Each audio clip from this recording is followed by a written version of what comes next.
কেন নাই?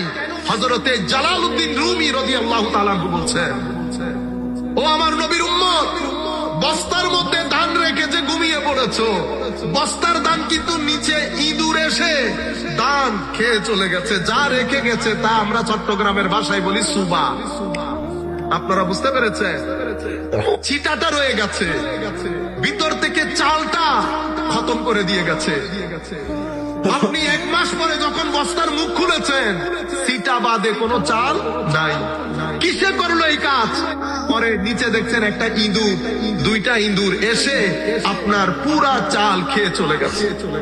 এখানে এই বস্তার ভিতরে নামাজ, রোজা, হজ, সাদকা সবকিছু রেখেছি, কিন্তু পাশে একটা ইঁদুর। কিসের ইঁদুর? নফসের ইঁদুর, লোভের ইঁদুর, হিংসার ইঁদুর, অহংকারীর ইঁদুর ভিতরে ঢুকে আমার ইবাদতের নূরগুলা খেয়ে চলে গেছে, আমার কোনো খবর নাই। সেই কারণে মুখ থেকে গালি কোথাও যায় নাই, চোখ থেকে বেহুরমতি কোথাও যায় নাই।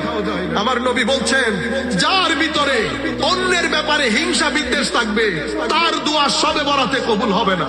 শবে বরাতে দোয়া কবুল না হলে মাহে রমজানের বরকত থেকে আমি বঞ্চিত হয়ে যাচ্ছি।